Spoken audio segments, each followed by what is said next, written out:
morning, everybody. Today, in this lecture, we are going to begin our new section, which is information support for medicine, in which we will be discussing probability theory as well as medical statistics. Today we will be discussing elements of probability theory with you. We start to learn new case in our department, in our lessons. Physics lasts, that's all, and we will start to talk about probability theory, and after that, mathematical statistics. We always begin all of our estimates of samples and sample values in our research by estimating probability. Let's discuss with you what probability event is and the laws by which we will work with it. All events or phenomena we observe can be divided into three types. You can see these types on the slide. What types? Credible event, maybe, impossible event, maybe, and random event, maybe. What is about credible event? Let's start from credible event. Credible event is an event that is bound to happen if certain conditions are met, such as the event water in a glass at 20 degrees Celsius is liquid, or a number falls by chance less than infinity. These are credible events. We know that water in a glass at 20 degrees Celsius is liquid. It's not solid material. It's not gas. What is about impossible events? An impossible event is an event that can't happen if certain conditions are met. For example, the event of water in a glass at 20 degrees Celsius being solid is an impossible event because we know that the water in a glass at 20 degrees Celsius is liquid. It's credible event, it's real, it's not maybe, so it is impossible event. And there are random events. What is about random events? These are events that may or may not happen under certain conditions. For example, an eagle falling out when a coin is tossed, a disease coming in contact with a virus, you may or may not get sick. What else? A girl being born into a certain family. Yes, for example. I think very interesting, very necessary example is about virus infections. Virus infections.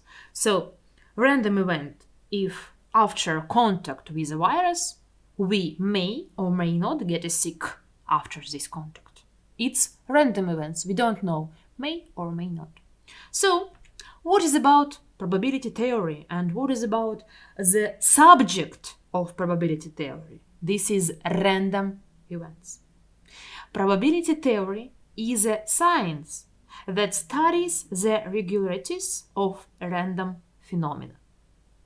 The first works in which the basic concepts of probability theory originated were done back in the 16th, 17th centuries by Cardano, Pascal, Fermat, and other scientists.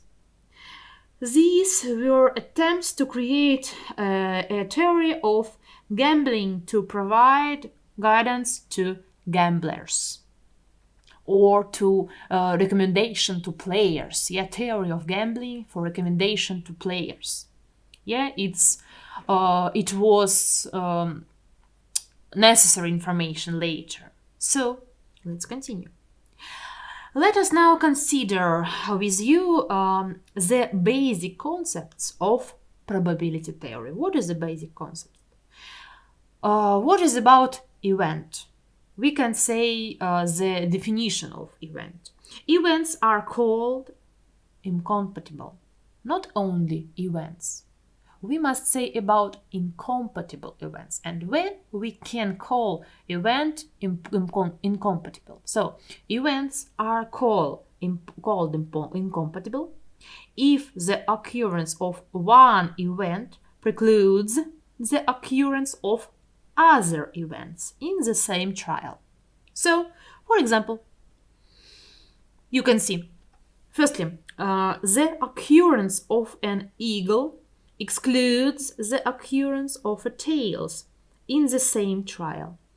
Or maybe the fact of illness precludes the event of not getting sick in that patient, in a given patient, for example.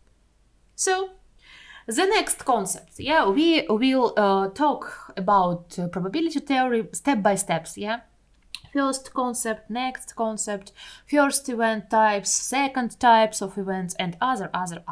And the next concept is a complete group of events.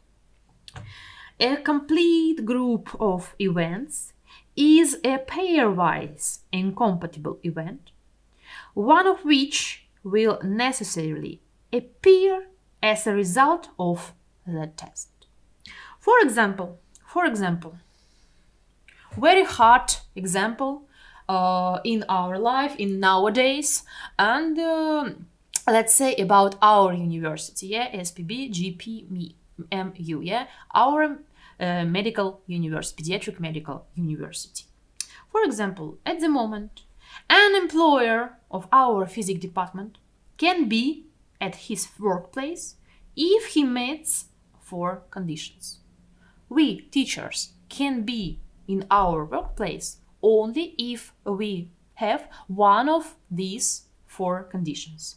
First condition, what is the first condition? QR code of complete vaccination against COVID-19 infection. Next, the certificate of the first dose of vaccine. Third is QR code of the person who has been ill not more than 6 months ago. And the last condition is the certificate of medical contraindications to vaccination. So these events all form a complete group. We have no other options. If a teacher comes to your class, it means that one of these 4 events is possible. This is full group. Other conditions can't be, really, may not be. Only these 4 conditions, only these events, which full complete group of events. So, the next concept is that of equiprobable events, or equal events, we can say. Events are called equiprobable if there is a reason to believe that neither is more possible than the other. For example, for best understanding, what is this? Reason to believe that neither of them is more possible than the other. So, for example, the occurrence of heads or tails are equiprobable events as long as the coin is even. Or, for example, as with dice, the appearance of this or that number of points on a rolled dice is an equally possible event that is equal to appearance of 2 points, 3 points, 6 points, and so on.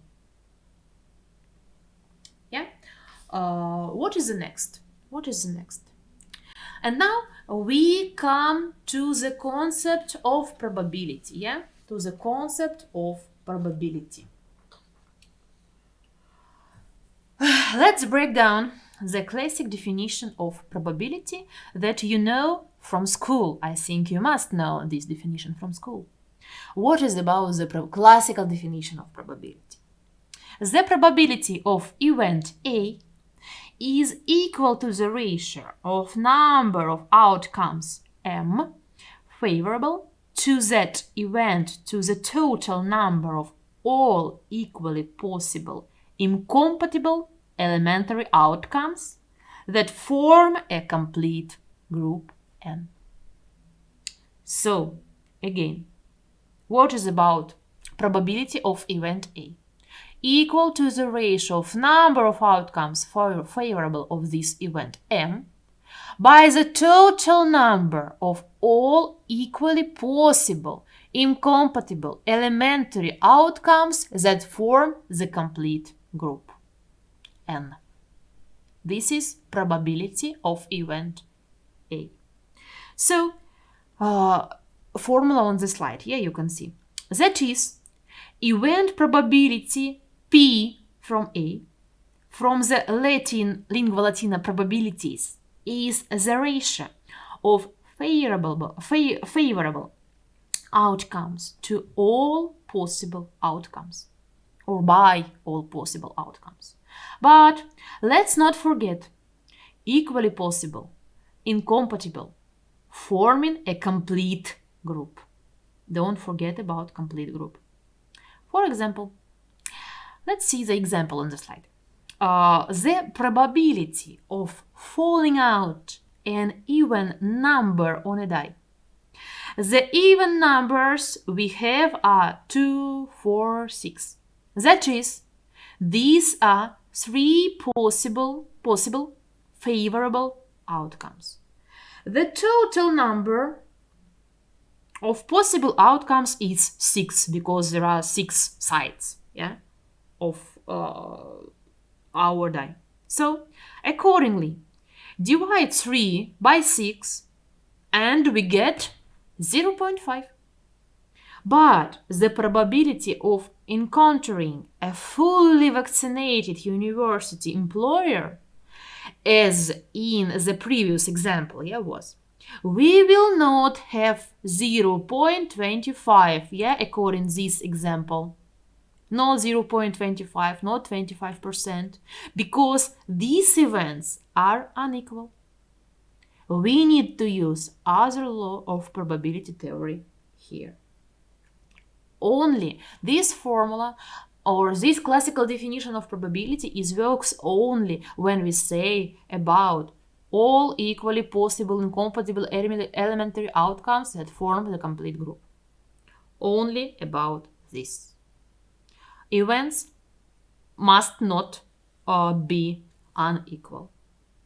So, next, let's look at the properties of probability. We said the definition, classical definition of probability.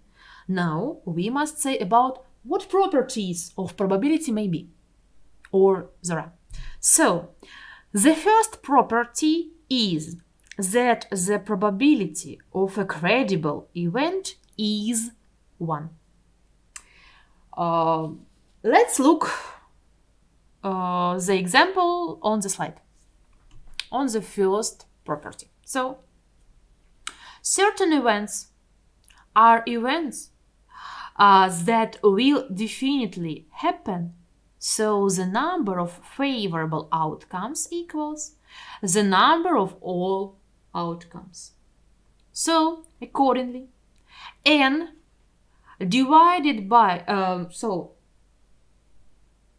m divided by n, m is n, so n divided by n is 1. The next property is 1. This is the first property, that the probability of a credible event is 1.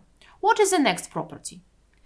That the probability of an impossible event is 0.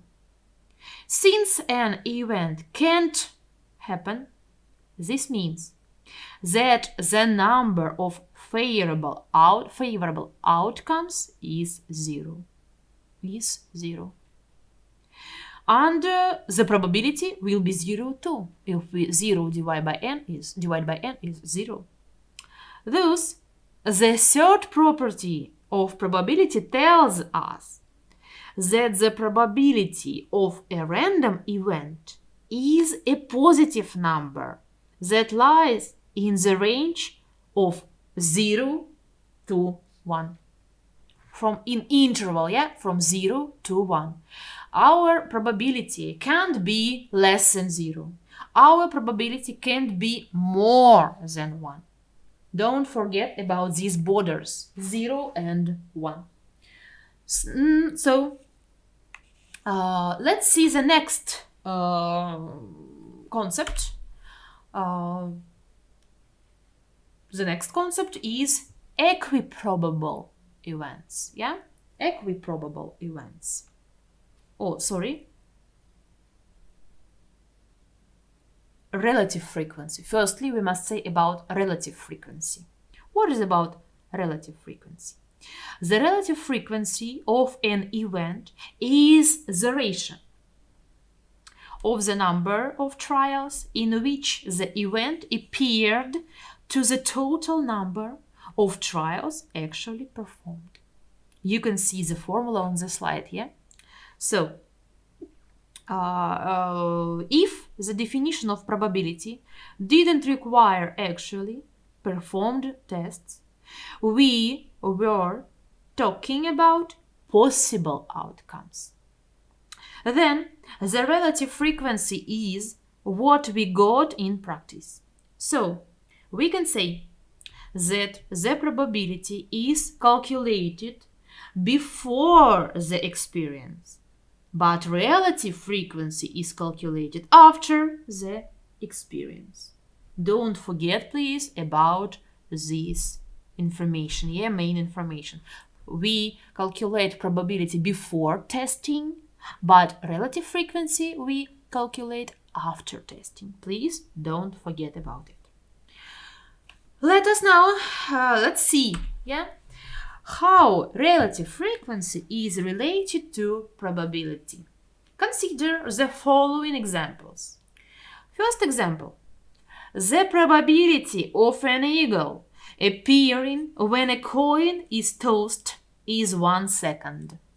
1 by second, So, this we can easily calculate, really. Very simple calculation. If we do an experiment, we will toss and write down what we get. There was an experiment in which at 4,000 tosses, the eagle came out 2,048 times.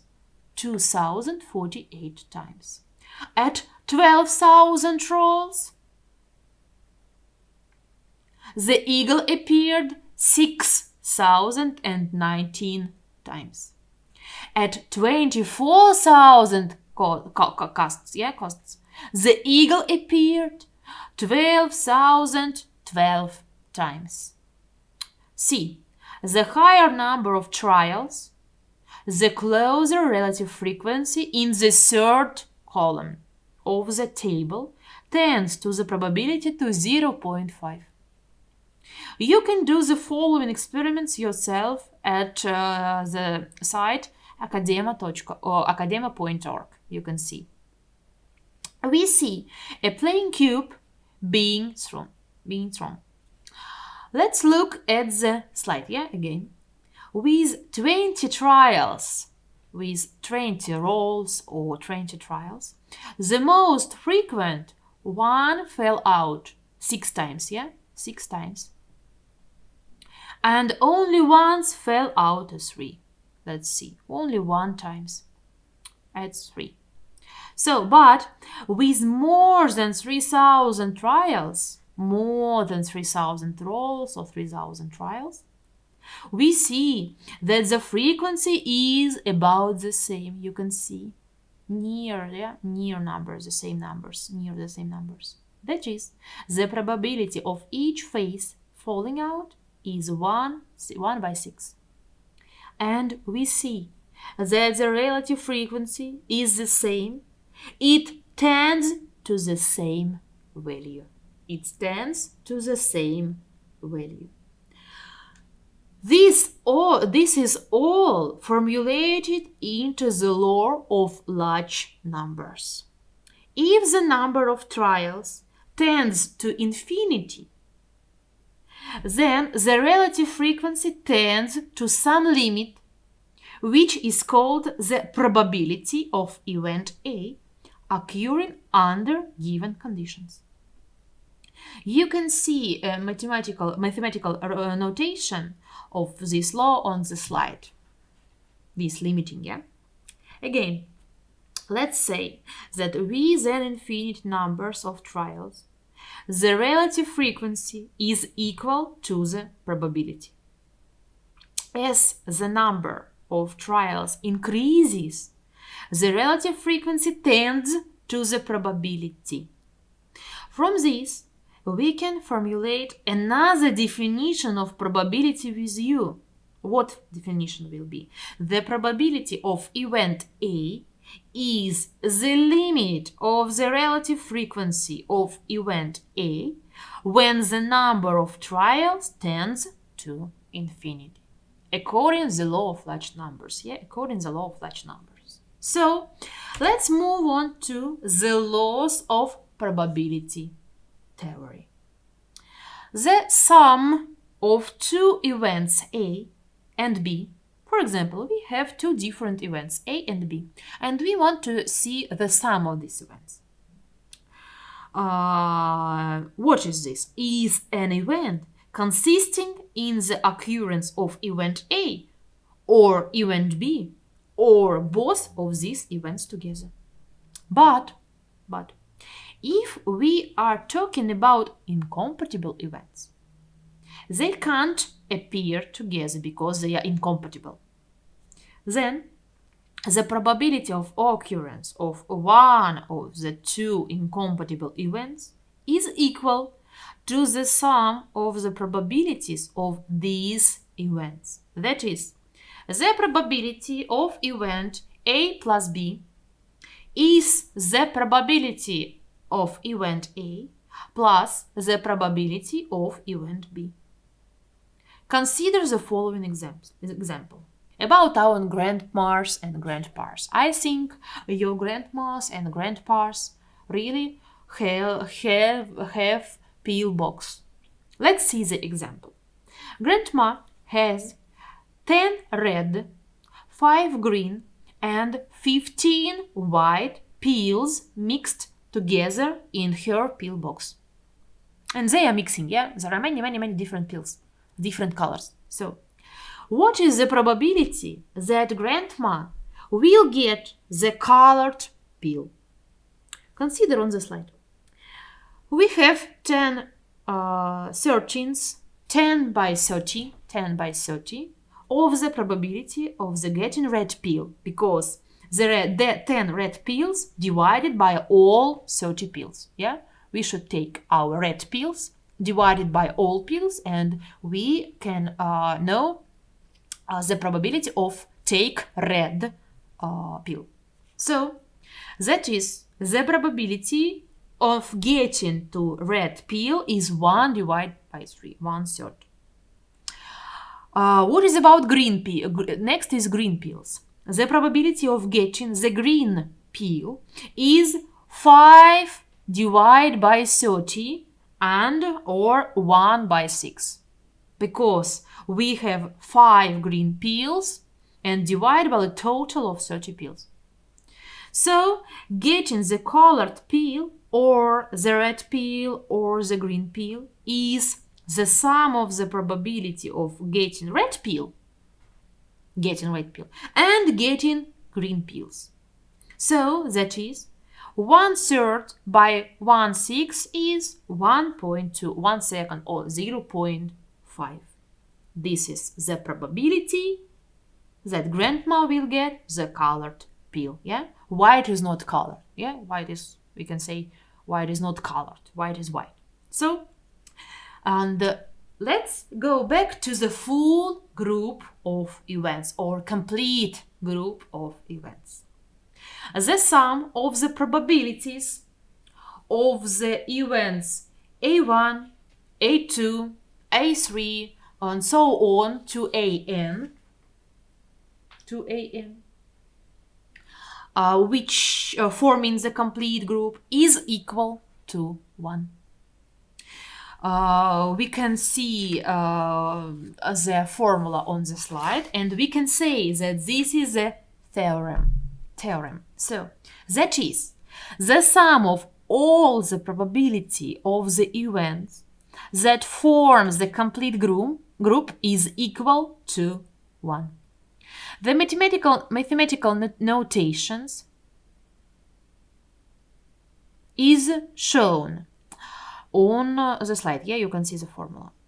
Consider again an example related to our university and specifically to our department, physics department. So, the probability of encountering a fully COVID vaccinated teacher in the physics department is 0.8, and partially vaccinated teachers is 0.1. We don't have anyone in our department who has been infected in the next few months. Find the probability that your faculty member has a medical contraindications from vaccination. As we said earlier, the events fully vaccinated, partially vaccinated, over-vaccinated less than 6 months ago, and medical exemptions or medical contraindications from vaccination in our department form a complete group of events. No other possible events. We said about it earlier. So, accordingly, the fact that we have a person who is either fully vaccinated, partially vaccinated, sick, or medically discontinued equals 1. The sum of the probabilities of these events is 1. You can see vaccinated, partially vaccinated, disease, and medical contraindications. So then we see that based on this, the probability of encountering a medically unavailable employer is 1/10, or we can say 10%. You can see according this example. According this example, put our numbers in spite of vaccinated people. Probability of vaccinated people, partially vaccinated, the disease, who had a disease. We have no teachers, so it's 0. And medical contraindications. How much teachers has medical contraindications in our department is 10%. 10% probability to see. Probability to see. So meet the teacher with medical contraindications is only 10%. Only 10%. What is the next concept of probability theory? Is the opposite events. What is about opposite events? They are 2 only possible events that form a complete group. For example, hit the target, or did not hit the target, fallen ill or did not fall in. Opposite events are marked as A and A with line, Opposite event A with line. So that is, we denote the opposite event with a dash. So the sum of probabilities of these events equals 1, and they form a complete group. For example, if the probability of complications after some surgery is 3% or 0.03, then the probability of favorable outcomes is 97% or 0.97. Next is the product of two events A and B is the event AB, which consists of the joint occurrence of these events. Let's, for example again, what is about the product the product of two events. Event A is a person vaccinated, for example, vaccinated person. Event B is a person sick, got sick. And what is about AB event? AB is the product of these events. A, vaccinated person, and is sick, yeah? On the slide, you can see the schematically label on the product of two events or multiplication of two events. We can see. Another important concept to consider is conditional probability. What is about the conditional probability? Conditional probability is the probability of event B calculated by assuming that event A has already occurred. Let's look at an example. For example, there are 25 tickets for the test for students, on which the student has not loaned 4 tickets. And the student pulls a ticket for the first time, and it is an unlikely one that the student has not loaned. Unlucky, yeah? Let's put that ticket aside, and the instructor on the teacher lets you pull another ticket. What is the probability that on the second attempt the student will pull a familiar ticket, or the ticket or which that no really? So, assuming that the first time was unlucky and the ticket was not returned to the stock. In our situation, event A is the draw of an unsuccessful ticket. And what is about B event is lucky ticket, or lucky ticket is draw of successful ticket, we can say. Then the probability that event B occurred, that is, the student draws a successful ticket, assuming that the first time he draws a failed ticket or bad ticket, is 21 by 24. 25 minus 4, 21 by 24. So, in total, it turns out that the student knows 21 tickets. And since we have one ticket already removed, there are 24 tickets left in the stock. So we divide by 24. And we get 7 eighths. 7 by 8, or 0.875. That's how conditional probability works. Now, let's discuss with you probability multiplication. Multiplication theorem. Probability multiplication works when we need to calculate the joint occurrence of two events.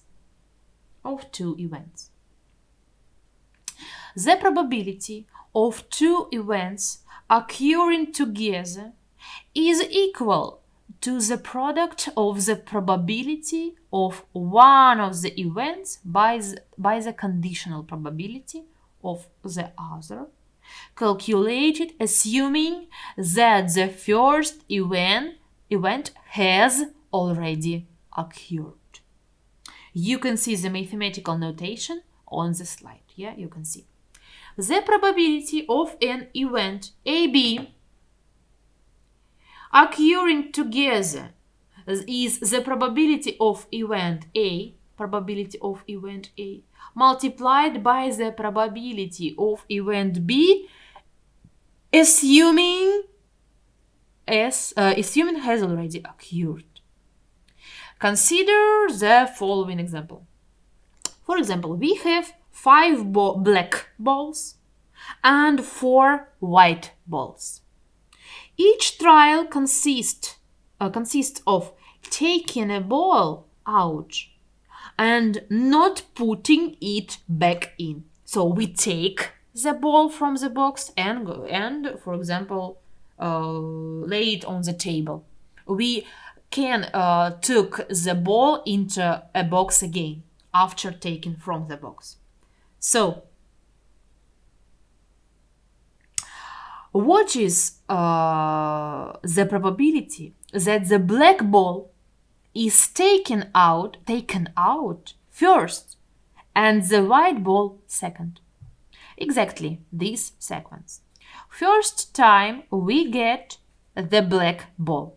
Second time we get the white ball. So event A is we get the black ball, and event B is we get the white ball. The probability of event A to get the black ball is 5 by 9. Yeah, 5 by 9. 5 black ball divided by all 9 balls. Divided by total, yeah, because there are 5 black and 4 white. Total 9. The probability of event B to get a white ball, provided that A has happened, we have already gotten the black ball, is 4/8. 4 by 8 is 0.5, yeah? Because there are 5 white balls with 8 balls in total, because we took one ball from the box. So, according to our probability multiplication theorem, the probability that there will be a black ball first and then a white ball is 5 by 9 multiply on 0.5 or 1 by 2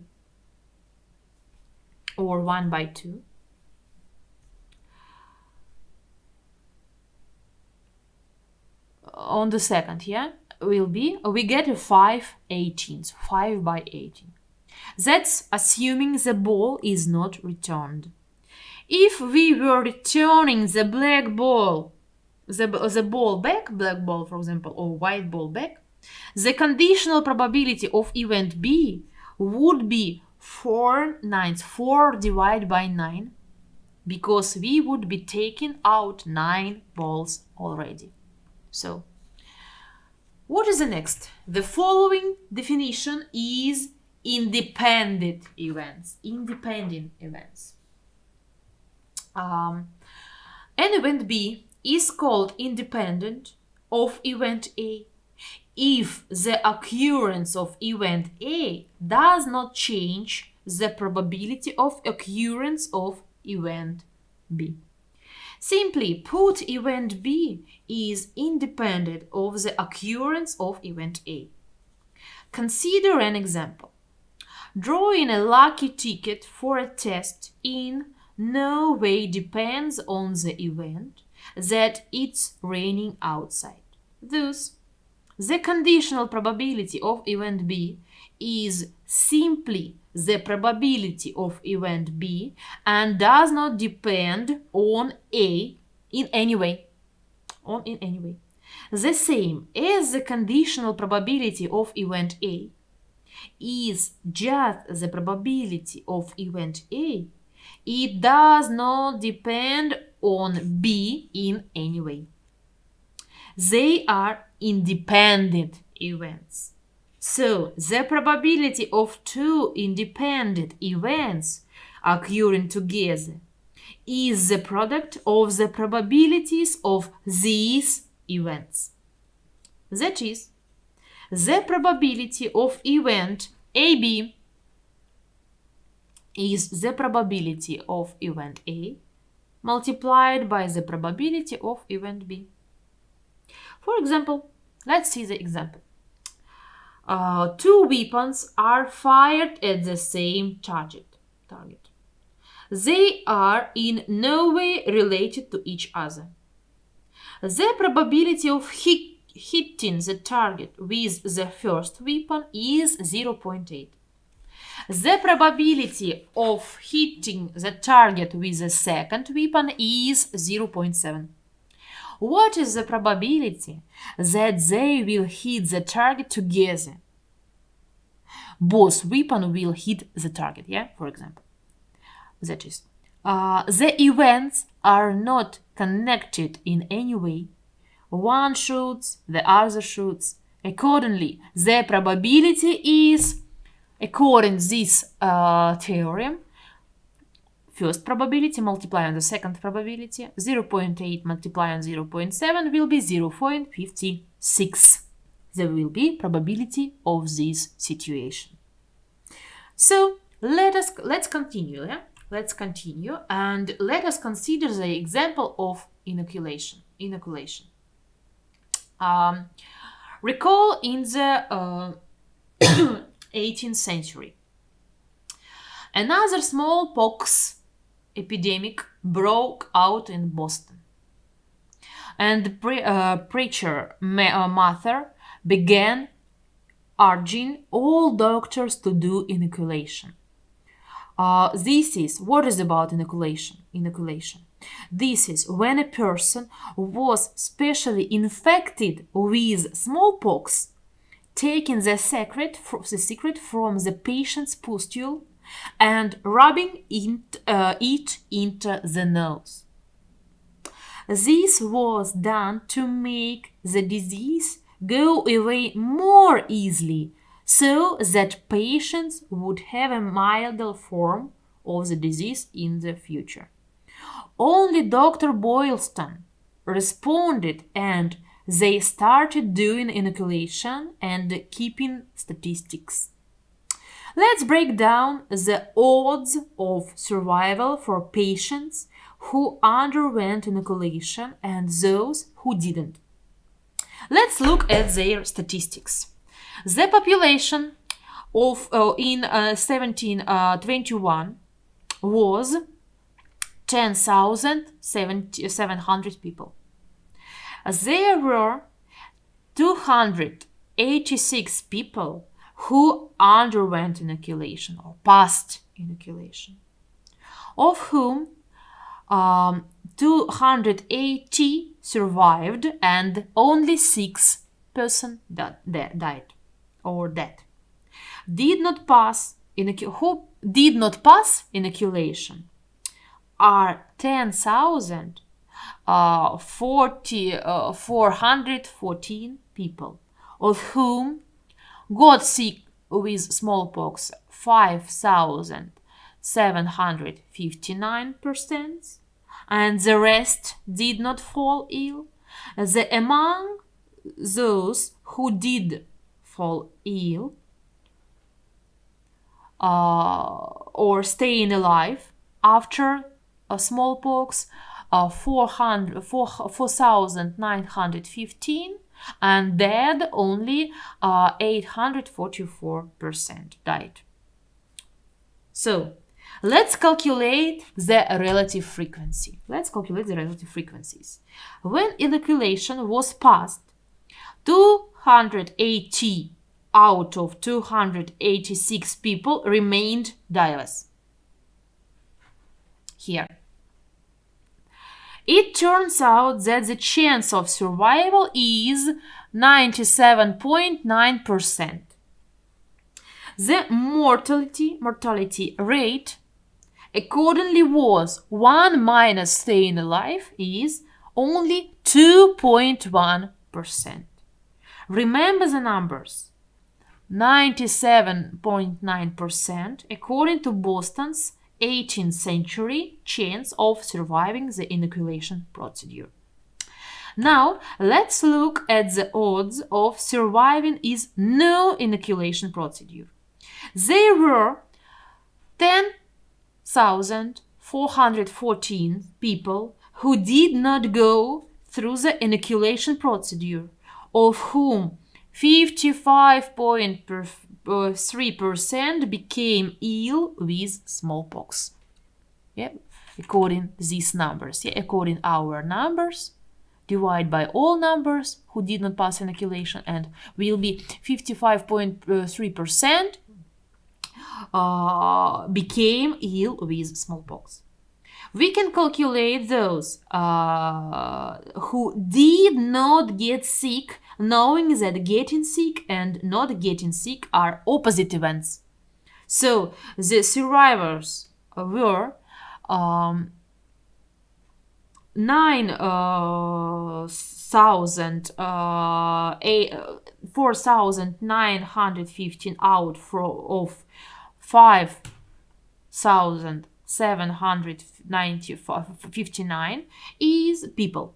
It turns out that the probability of staying alive and getting smallpox after smallpox, they staying alive is 85.3% after disease. We see that the probability of getting smallpox and surviving, the two events occurring together, is the product of the probability of the person getting sick by the probability of the person staying alive. We get about 0.472 joint occurrence of events. Yeah.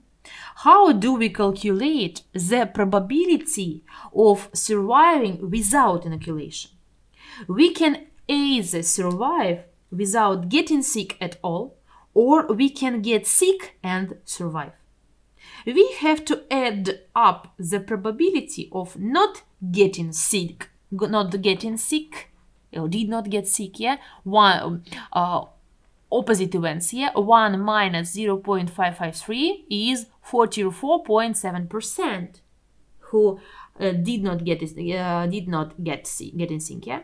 And the probability of getting sick is surviving 0.472, yeah?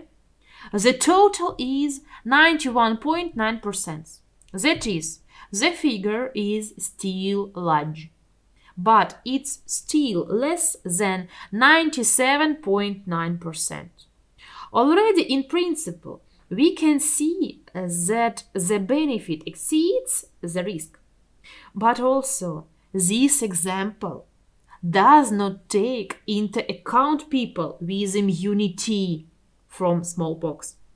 And by that time, there were already a lot of them, because at that time it was not the first and not second the smallpox epidemic. So if we remove the value of 10,414 per people with immunity, but we don't know how many there already were at that time, really we don't know, we already have a smaller denominator fraction, and the values are different. It turns out that the chance of surviving without inoculation would no longer be 92%, but much less. But this is just a concrete example of how the laws of probability can be used in practice. So, consider further. Random events. Let's start to talk about random events. Random events can consist in the appearance of this or that number, not just sick or not sick, but precisely in the appearance of some number as on the dice as a result of some analysis in a person. Then we introduce the concept of random variable. A random variable is a numerical variable that takes on its values depending on random circumstances. So they come in two types, discrete or continuous. Discrete or continuous. A discrete random variable takes on individual specific numerical values. For example, the number of students in classroom, a grade on an exam, the number of illnesses in a year, for example. A continuous random variable takes values from some interval. It could be the gross students, the average exam grade in stream, the hemoglobin score, and other examples. These are continuous values. Continuous values. Let's continue. Say about random variable or random events and the laws of events. So, a random variable is given a distribution law. The distribution law of a random variable is any rule that establishes the relationship between the possible values of a random variable and the probabilities with which it takes on those values.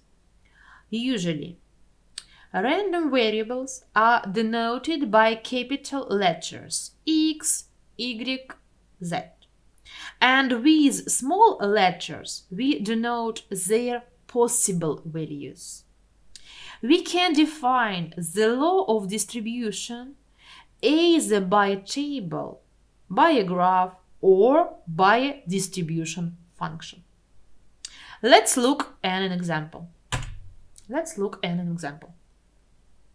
We have a random variable x.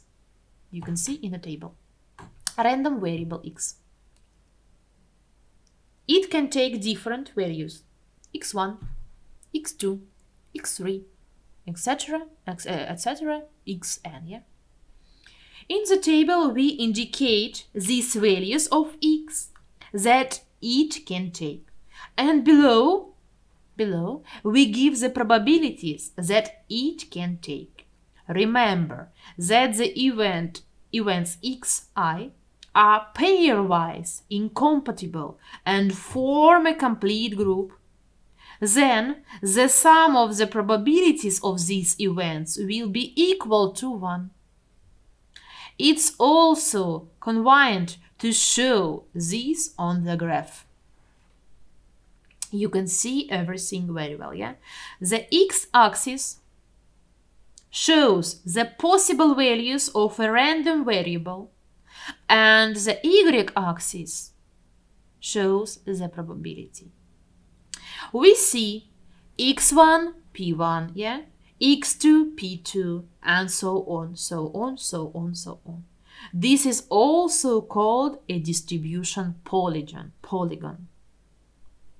So, the distribution function of a random variable is a function whose values show the probability that a random variable takes values less than or equal to x0.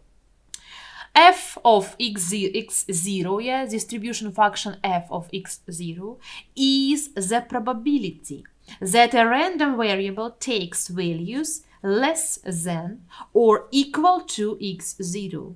Or we can write that it's the sum of the probabilities of those values less than or equal to x0. We will now use an example to illustrate this for best understanding again. Yeah? The distribution function is non-decreasing. It lies in the interval from 0 to 1. F of minus infinity is 0. It's clear that to be less than minus infinity is impossible. And f of plus infinity is 1. It's valid event, always less than plus infinity, or credible event, we can say, yeah, credible event. Firstly, impossible event. Secondly is credible event. This is the properties of the distribution function. It's non-decreasing, lay in this interval, and if the distribution function from is 0, it's impossible event, 1 is credible event. Now let's look with you at the example of the distribution of a discrete random variable. We have a problem. Construct a law and distribution function for the number of boys in family of three children if the probability of having a boy is 0.51 or 51%. Using Bernoulli's formula from knowledge of combinatorics, we can calculate the probabilities of these being no boy in the family, one boy in the family, two boys, and three boys in the family. Yeah, different states. Maybe what events may be without boys, only one boy, only two boys, or all children are boy, all three children are boys. So I did not give you these calculations in the presentation. I hope you will believe me. Yeah, these calculations according to Bernoulli's formula. The probability that there is no boy in family of three children is 0.1176. The probability that there is one boy in the family is 0.3674, and so on. We see on the slide in the table, yeah, in this table. We have made a distribution table. The distribution function is respectively the row below. The probability that there is no boy in the family is simply carried over from the probability that there are no boys. Next probability that we have one boy or less. So we added up 0.1176 and 0.3674. Either no boy or one boy. So the distribution function shows the probability that we have a random variable taking values less than or equal to 1, which is 1 or 0. Next, probability of the family having less than or equal to boys is either 0, 1 or 2 boys. Then we add 0.1176 plus 0.3674 plus 0.3823. We get the next value of the distribution function, where x is 2. Yeah, x is 2. Well, accordingly, if we add up the probabilities at x 0, 1, 2, and 3, the value of the distribution function at x3 will be 1. That is, a credible event in a family of 3 children can be as 0, 1, 2, or 3 boys, no more. A graphical representation is shown on the slide. This is the probability polygon. Yeah. On the x-axis is the value of the number of boys. On the y-axis, their probabilities. We can see that the extreme probability values are smaller and the average probability values are larger. It's also very important for us. Let's continue. Yeah, it's also very important to continue for us. Important for us to consider the numerical characteristics of random variables, because we may not always have the distribution law known. Really, it may be. The law of distribution fully characterizes a random variable. but it's not always known, really, it may be. So it's important and sometimes even beneficial to use the numerical characteristics of random variable. We are talking to you now about discrete random variable, because with a continuous random variable, these formulas will turn into formulas with integrals. So, as not to scare you with that, and since you won't have to deal with integrals for the most part in your practical exercises, we are going to look at the meaning of these concepts using discrete random variables as an example.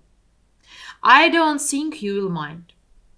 The mathematical expectations of a discrete random variable.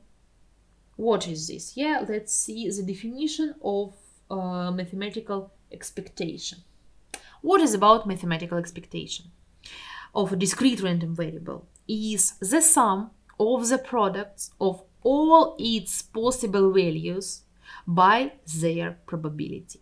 You can see the mathematical notation on the slide. Yeah, that is, let's see, x1 p1 plus x2 p2 plus xn pn. Important note: the mathematical expectation is a constant.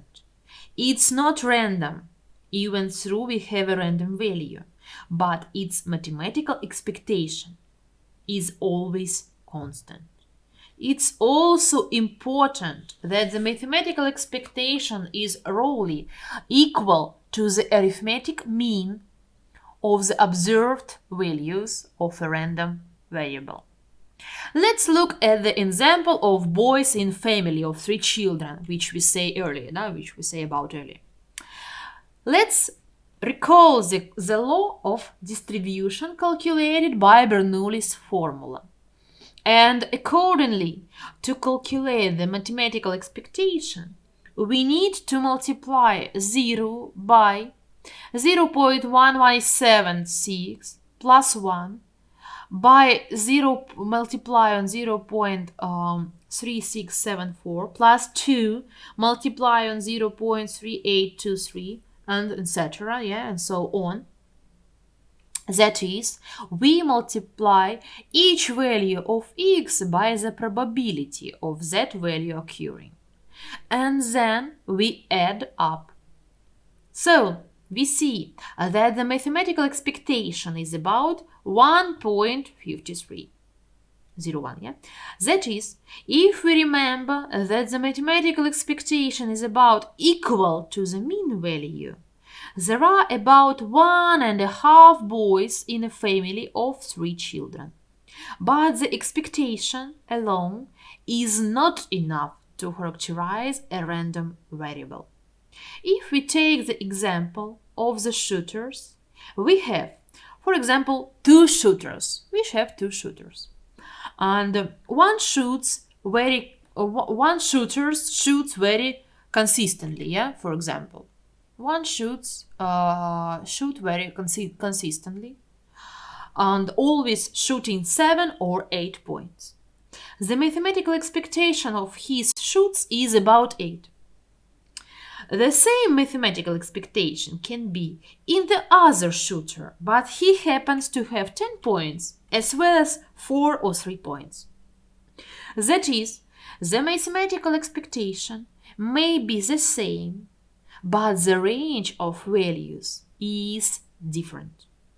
For this, we would like to know how the values of a random variable deviate from this mathematical expectation.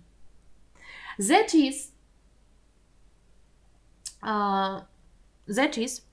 look at the deviation x minus mathematical expectation x, mathematical expectation of x, how a random variable is deviated from the mathematical expectation. But in this situation, we are in trouble, because the mathematical expectation of the difference between a random variable and its mathematical expectation is 0. Which makes sense, because there can be both positive deviation and negative deviation. It's logically. If we start adding them up, we get 0. As an example, for example, let's take the distribution. The random variable can take value of 1 with probability 0.2 and value 2 with probability 0.8. Calculate the mathematical expectation. How? Multiply 1 by 0.2 and plus 2 multiplied on 0.8 will be 1.8. Let's make up a new random variable x minus m from x. That is the deviation from the mathematical expectation. We have 1 minus 1.8 is minus 0.8. 2 minus 1.8 is 0.2, and again we count the mathematical expectation of this deviation. Minus 0.8 multiplied on 0.2 plus 0.2 multiplied on 0.8 is 0. This example proves the formula above. What to do? What can we do? But mathematicians are clever peoples. They decided that if the mathematical expectation of the deviation is 0, then let's take the mathematical expectation of the square of this deviation. Why not? Really? Let's take the square of this variable. This value was called the variance. The variance of a discrete random variable is the mathematical expectation of square of the deviation of the random variable from its mathematical expectation. Let's look at an example of how to count it. Let's look. We have a random variable that is distributed as follows. Value 1 with probability 0.3, value 2 with probability 0.5, and value 5 with probability 0.2. Let us check that the total probability is 1. The total probability is 1, a complete group of events. We calculate the mathematical expectation.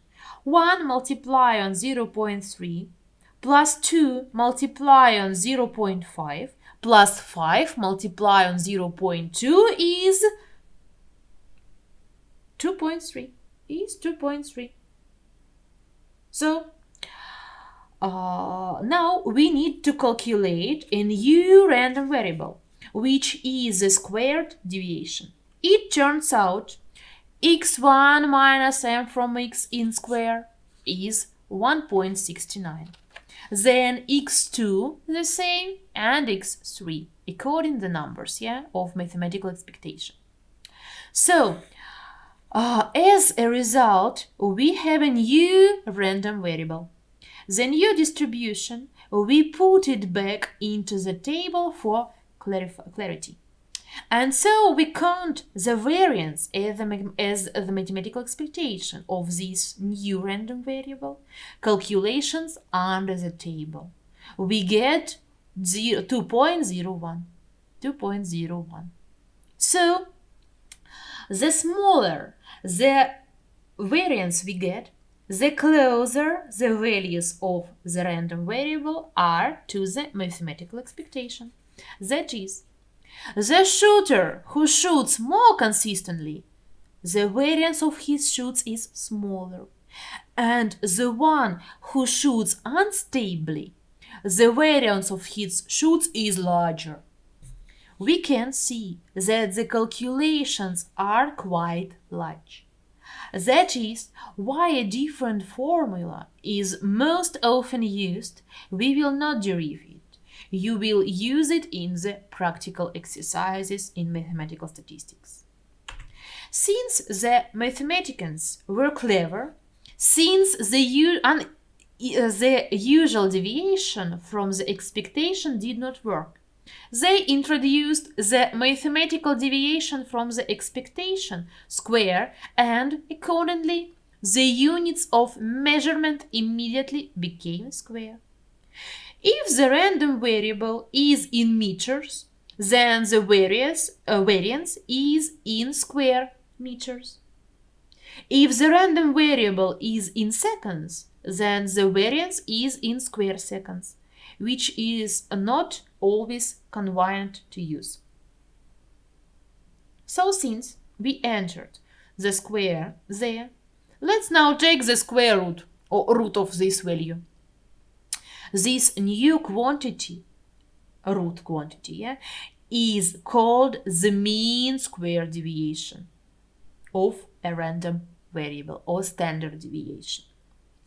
That is, it's a quantity equal to the square root of its variance. So, by extracting the root, we lower the dimensionality to that which the random variable had.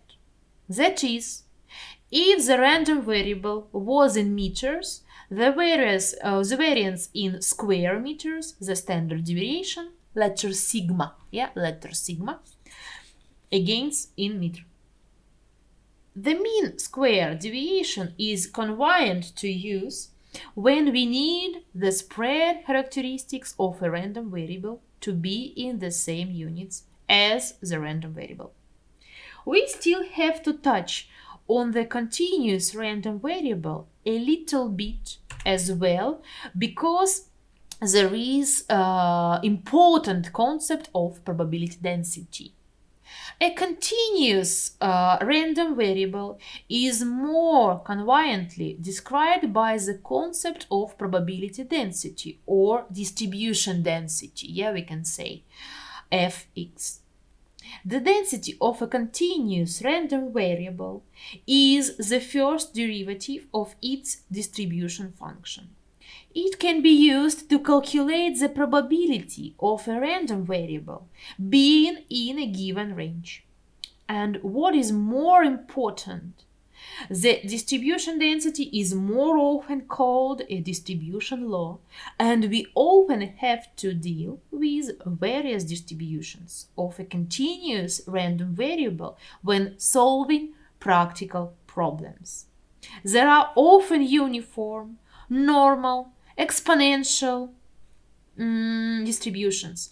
I highlighted the normal distribution because it's the normal distribution that will be very important to us. Let's take a look at what a normal distribution is. Gauss and Laplace figured out that if the number of tests or measurements is large enough, their results are distributed according to what we now call a normal or Gaussian distribution. So, let's run the simulation again. You can repeat it yourself. You can take 3 cubes, 5 or 6, as many as you want. The simulation is shaped to randomly roll a die. In my case, I did 3 dice. The distribution of the result, that is, the total number of points rolled. Notice how our graphs differ as the number of trials increases, or rolls. 32 rolls, 32 trials, 300 rolls, over 2,000 trials, and over 6,000 trials. That is, even at 300 trials, something similar to a bell starts to emerge. Bell starts to emerge. At 2,000, it's more visible, and at more than 6,000, you get a very nice bell-shaped curve. You can see, really. Very beautiful. That is, the result the results are distributed in such a way that we get a bell-shaped curve. This is what we now call the normal law of distribution or normal distribution law. Just because it's called normal, it does not mean that other distributions are not normal or bad. It's just the name. Normal is the probability distribution of a continuous random variable that is described by a density. The probability density function for such a distribution looks like this. The formula looks scary, but there is really nothing scary about it. Here, it's important for you to see that the function depends on two parameters. What parameters? First parameter is mu. What is this? This is mathematical expectation of a random variable. You can see mu in the big formula. And sigma. What is about sigma? This is standard deviation. Yeah, we said about it earlier. If we look at the graph, we have 4 different bells. Let's look at the first 3. Their expectation is 0. Yeah, their expectation is 0. Their center is everywhere 0. And the last one is -2. Yeah, -2. Biased. But look how different their variance and sigma 2. Sigma in square, yeah, sigma in square. Sigma in square. The greater the variance, blue line, this blue line. The flatter the bell, the lower variance, the graph is high. The more values are close to the expectation. Why are we talking about normal distribution? Normal distribution law, because it's very important to us. Very often this distribution happens in nature.